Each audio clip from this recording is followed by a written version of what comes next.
And welcome to the Barry Foster Show, coming to you from the Ridge Florist Studios in the City of Charm, beautiful downtown Avon Park. As always, if you have any thoughts, ideas, or suggestions, topics we should broach or people we should go ahead and interview, let us know. Just put them in the comments below. We love to hear from you. Before we get started with today's program, we really do have to talk a little bit about Charlie Kirk, who was assassinated at Utah Valley University yesterday afternoon at a speaking engagement. He had been on literally thousands of high school and college campuses with Turning Point USA. They had some security there. We heard the campus police talking about how they only have 6 members on their squad, that Charlie has his own entourage. But he was shot and killed apparently by a high-powered rifle fired from 200 yards away, is what we understood. And he has become an American martyr, a Christian martyr, and his group was called Turning Point USA, and this may be a turning point because here was a guy, 31 years of age, and I may call him a kid because he's younger than our kids. Here's a kid that lived his faith, lived his patriotism, and I think he was killed by people who just didn't like what he had to say, and they couldn't beat him in a fair debate. He could go, as Mark Levin said, he could go toe-to-toe with anybody, and because they couldn't beat him in a debate, the next thing was violence, you know. And at any rate, the next thing we went to look for his book, Conservative Revolution, and it's not available. It's right wing revolution.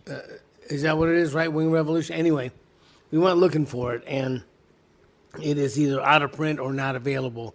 But he talks about what you can do, what America can do, the change in the attitude and the change in the country. And he had done a lot to rally kids on college campuses who were what we call MAGA, what we call patriots, what we call young people who believed in the founding of America or were grateful for America. He was rallying those people, and I think that there were forces on the left that could not stand to see him trying to take over the institutions that they had for so long. The left has held the bastion of higher education for so long, and for him to come in and to challenge students on a regular basis and prove that they did not know anything about the founders, that they did not understand the way the country was put together, they did not appreciate what they have here in America. And you began to see kids beginning to turn to the idea of Americanism, being proud of the country. They couldn't stand it. Now, you can't tell me this was not some deranged individual who ran up to him with a stolen gun and shot him in the neck. This was a long-range shot, one shot, a kill shot from 200 yards away, possibly on one of the campus building roofs. Okay, so this was, I think, it was given a lot of a forethought. This was given a lot of planning, and they knew where he was going to be. They knew where they were going to be, and unfortunately, he didn't turn his head at the right moment the way President Donald Trump turned his head and suffered a nicked ear, as opposed to what happened to Charlie Kirk. He was shot in the carotid artery. He was carried to a hospital in a private vehicle, no less, but he expired at the hospital. So.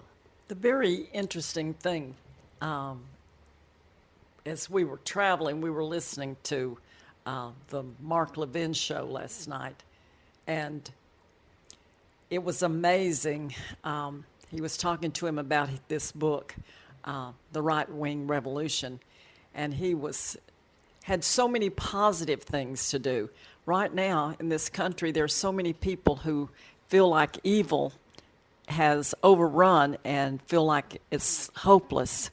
But he had such a positive outlook and of the things that could be done and that we as individuals could do. Coming back and looking at the fact that we are the government and that this country from the beginning, our founding fathers said that only a moral and righteous people could succeed in this government. And the Lord has blessed us and we have survived this long.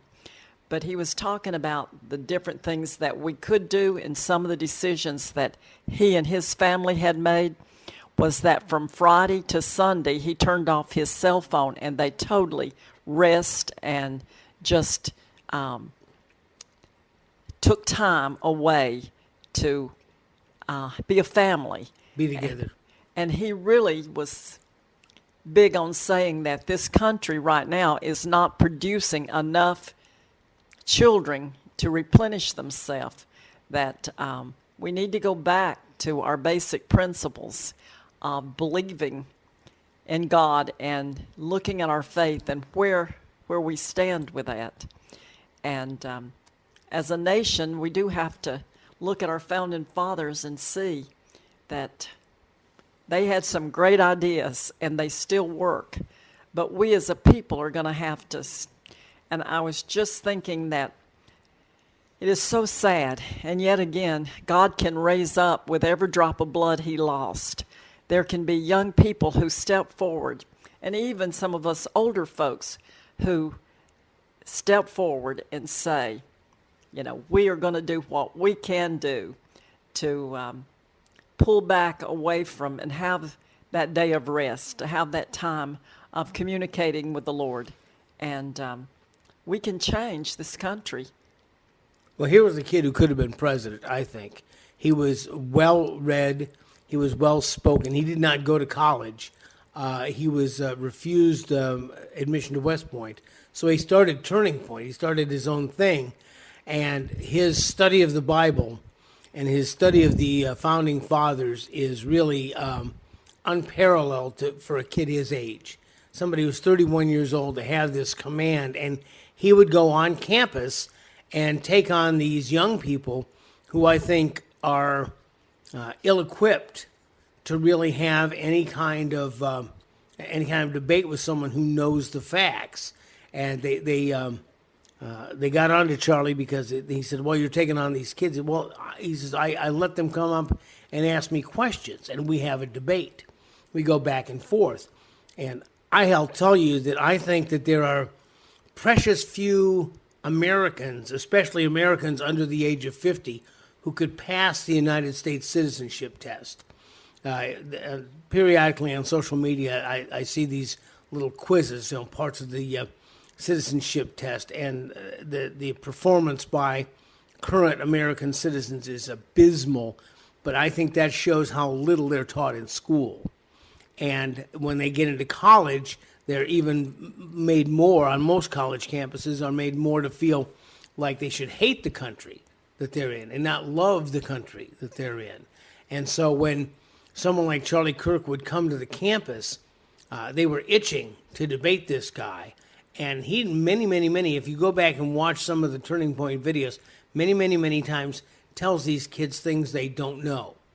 For instance, this girl was talking about separation of church and state. He goes, "Where do you get that?" She says, "Well, it's in the Constitution." He goes, "Where?"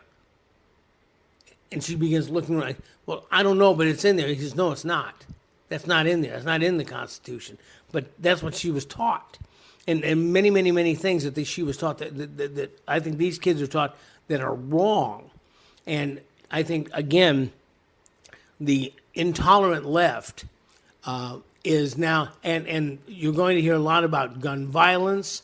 It has nothing to do with gun violence. It has everything to do with the people who have the guns and don't want, they riot to not have this kind of viewpoint on their college campus. Used to, the college campuses were a place for robust discussion, 360 degrees of opinion. And some people were right wing, some people were left wing, some people were center. I mean, and you would exchange ideas. Now, if you're not on the left and you're not in lockstep, then you don't belong there. The thing that happens on the campuses is that kids come up to debate emotionally, and he debates with facts and truths. And it's very hard for someone who is only there emotionally. I feel this and I think that, but there's no real base in fact. It doesn't take very long before that argument begins to fall apart.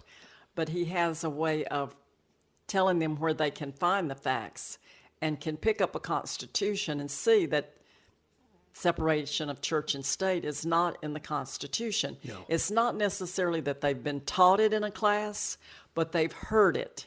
Someone has said that, and now they believe it's a fact. Today, a lot of the people who write books don't even back it up with footnotes and references. Oh, yeah. It's just what they think, and then they put it down, and then because it's in print, some of these kids believe that that's a fact. Oh, yeah, David Barton talks about a book that alleges that George Washington had 23 illegitimate children, and at the end of the book they go, well, we're not sure whether that's true or not, but it doesn't matter because it's in there. And people don't read the footnotes. But yes, and it's going to be up to us as grandparents and people as parents, and to see what their children are being taught, and to, there are opportunities. PragerU has videos. There's some other places where young people can get some of these videos, and we need to make sure that they get into their hands and have a chance to see. Rush Limbaugh had Rush Revere and had a series of children's books, and it's going to be up to us to make sure that children begin to see this, because if we don't, the republic is lost. And by the way, it's not a democracy; it's a republic. So. But I would highly recommend, if you get an opportunity, to listen to the Mark Levin show from last night. And on Saturday night. The biggest part of tonight's was interviews pertaining to his book. And it was amazing. This young man is so smooth and so quiet, and he's not one of those that is like preaching. He's just sharing how he feels and what he knows and what he's learned and what's right. That calm, easy, smooth presentation really sort of deflates this high emotion screaming that a lot of the kids only know how to do. And it is very impressive to hear him explain what's in his book and how he feels that we can make a difference. We can change this country. He was a happy warrior, and we ask you, please pray for his family. Pray for his wife and his two young daughters. If you would, it's a son and a daughter. I think it's two young daughters, but please. It's a 1-year-old son and a daughter, I think. Well, pray for his children, please. And the other thing that is recently, Sandra and I do a Florida fun travel, and we go different places, go to restaurants and different things. And there has been quite a big brouhaha about the Cracker Barrel restaurants and some of the things that have been going on with the Cracker Barrel. John and I recently had a discussion about that, and again, I agree with Rush Limbaugh. Very little happens by accident. I think the left does things on purpose, and I believe that what's happened to the Cracker Barrel in recent days has been a calculated takedown of the brand and for what it represented. But we decided to go and check out for ourselves, so we went up to the Cracker Barrel on I-4, and it was everything we'd read about. When I first got there, I saw the front of the building had been painted white, and I went, uh-oh. And so as we walked in, used to their little store was pretty crammed full of stuff. It was kind of you kind of waded through things, and the racks of clothes were pretty close to each other. The shelves were packed with different kinds of toys and bric-a-brac, and there was a section where they had discount stuff stuck into a corner, and it was overstuffed. This time when we went in, it was very open and airy. It went from an old cracker store to more like a boutique. It was more like the Cracker Barrel boutique. And you went in there, and everything was very spaced apart. They'd taken maybe, I don't know, half the stock out, I'd say. What do you think? About half the stock? They took out, some of the stuff was still there. There was, as my wife is so fond of saying, a wink and a nod to the old Cracker Barrel store. They still had the wall of the old soda pops, and there was some of the old style candy in there. But it was, when you walked in there was a whole different feel. And I will tell you this, when we went there, there was virtually nobody there. We were there at breakfast time, and there was maybe a half dozen cars in the lot. Well, the main thing, too, is they've painted a lot of the old wood, and you have a lighter. Instead of the old country feel to it, it's a nice white wash on all the walls. And it looks like a first watch. And then all of the decor was in little framed boxes, and some of the tables had a lighter wood, and the fireplace was screened in, and you didn't have the old real logs in the fireplace. Well, there was no fire in the fireplace. There was no fire in the fireplace, and so when we first went in there, I noticed that they didn't have things hanging from the ceiling anymore. They used to, that they would have tricycles and old fishing buckets and this is and that's hanging from the ceiling. That's all gone. That's all gone. And in fact, our sister, my sister-in-law, your sister, Judy, had said that up in Nashville, they actually had been, for the past couple of years, going through, taking out the antiques and selling them, just selling them off to get things down to what they would call a manageable level. And when you went in there, used to that you had this kind of closed-in feeling, this kind of homey feeling. And some of the pictures were hanging a little askew on the walls, and the walls themselves were actual walls, that there was a layer of plexiglass, and then there was some lattice work, and then they had things, old signs and pictures and artifacts hanging on the wall. Now they just have open studs, and used to, when you would sit at a table beside a wall, you were sitting beside a wall, and I could talk to you you had this feeling of privacy. This time there was a guy sitting actually closer to me than you were sitting to me on the other side of this open wall. I lost any sense of privacy that we had there. It was all very, very open, and you just didn't have any feeling of any kind of intimacy whatsoever.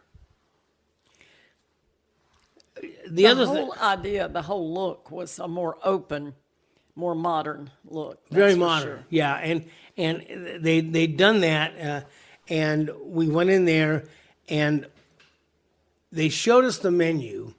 They've changed the menu from the old brown menus to a new stylized laminated menu, but it's okay. I didn't have to look at it because I knew what I wanted, what I always get. And I had heard that they had taken it off, but then now they put it back on. And the waitress says, "What would you like?" I said, "Uncle Herschel's." And so I made the order, and I said, "I also would like to have an Uncle Herschel's." And she said, "Well, what do you want?" I said, "I beg." She says, "Well, that's the old timers. You want the old timers?" I said, "No, I want the Uncle Herschel's." And then we started ordering the side. She goes, "Whoa, well, you want more than one side." "Well, that's the Uncle Herschel." I said, "Yes, I know. It's what we always get." Well, she had attempted again and again to convince us that another option would be good and would be less money than having the Uncle Herschel's. And until we both said, no, we want that second side and we want to have the Uncle Herschel's, she finally said, okay, I guess what you want is the Uncle Herschel's. Like we didn't know. And you know, and I tell you, we've come here many times, you know, and I think that they were forced to put it on, and they wanted people to not order it so they could say, well, we put it on, but people just aren't ordering it. So I think that the waitress was given orders to dissuade us, and it's interesting to dissuade you from spending more money. You know, the Uncle Herschel's cost more than the old timers. And I know this because we've been there before. And we went there, and so we made our orders, and we ordered crisp bacon, and it came back flaccid. And I said, you were pointed out, I said, look, this is not crisp bacon. So she took it back, and they threw it in the microwave and crisped it up for us. But it was just, the whole thing was very institutional. The biscuits were horrible. Well, I lived in Middle Tennessee for a long time. In fact, I was living there at the time that Cracker Barrel was birthed in Murfreesboro, Tennessee. And so for years and years, I've been around the original area of the birth of Cracker Barrel, and it always had wonderful biscuits and corn muffins. And the thing that for years, even after the other things started going downhill as far as Southern cooking is concerned, because I love to order their pinto beans and have lots of soup with it. And the last few times, which had been a long time ago, that we had stopped at a Cracker Barrel as we traveled, I would ask for extra bean soup with my beans, and they would not bring it, and I would have to ask a second time to have more of the bean soup. Of the water, the soupy part, yes. And the corn muffins, though, stayed the same. They were really still without the sugar, the Southern style, and they were good. And the biscuits have always been nice, big, fluffy biscuits. But the biscuits we had were, anybody who makes homemade biscuits, you know that the longer you handle a biscuit, the more you stir it up, the tougher it gets, and it's no longer that nice, fluffy, flaky biscuit. And these that we got were much smaller than the old biscuits, and they were tough. They were just not a good homemade biscuit. And they weren't hot, and I'll tell you that everything had the feeling of being institutional. They used to, they would say that those were made on premises. Those looked to me like something that came in on the truck. Just like one of my my great decisions when I get Uncle Herschel's is, do I want the apples or do I want the casserole, the hash brown casserole? And so I thought, well, I'll get the apples. And so instead you got the hash brown casserole.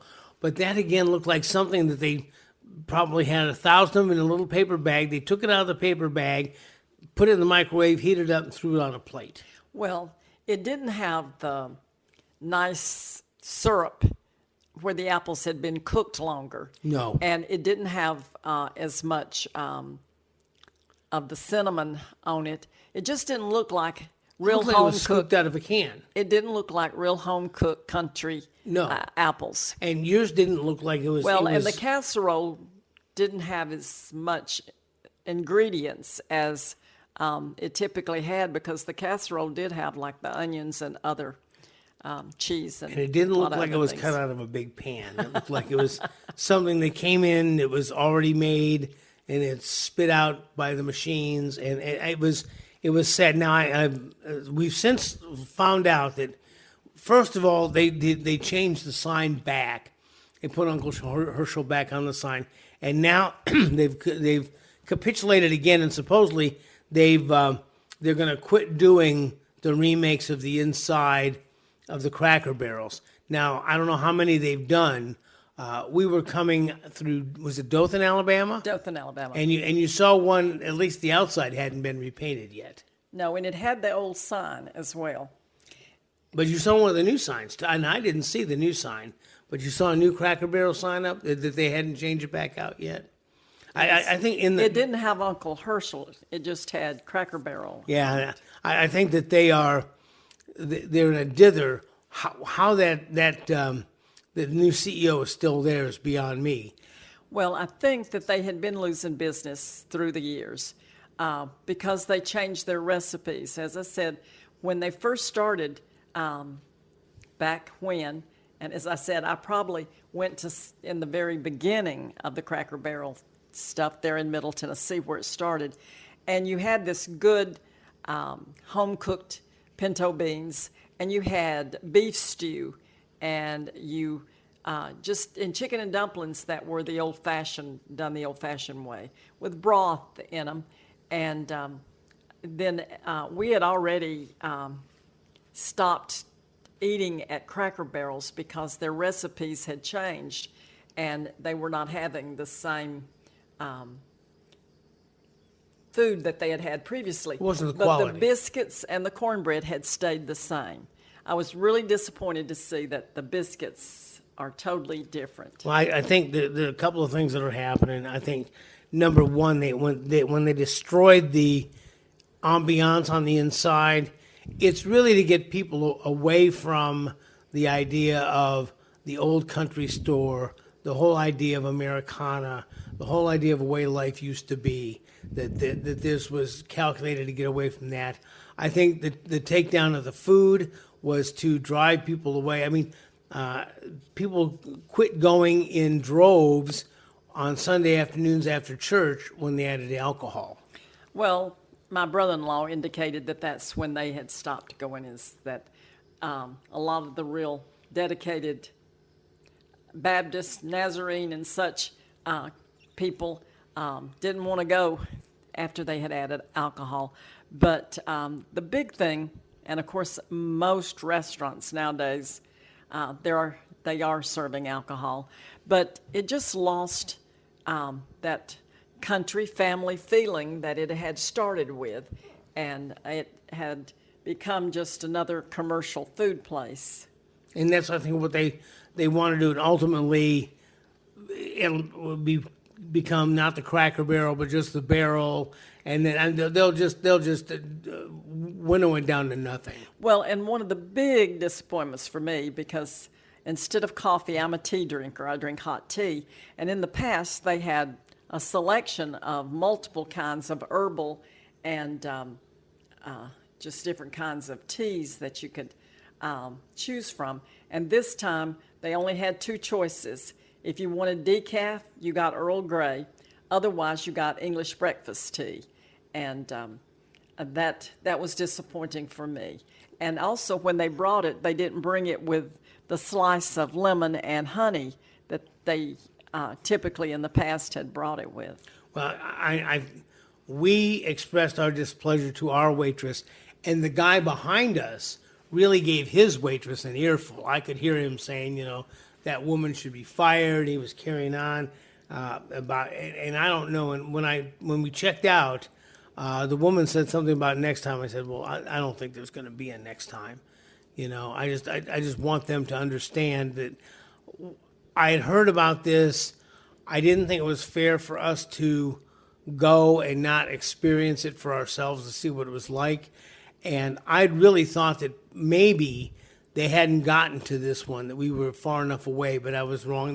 The one at I-4 and 27 is just up to, actually it's up at 192. But anyway, it has been, it's already been totally redone. And it was, to say it was disappointing, I think is understating the case a bit.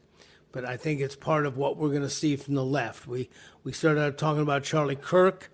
When they can't win arguments, the left resorts to violence.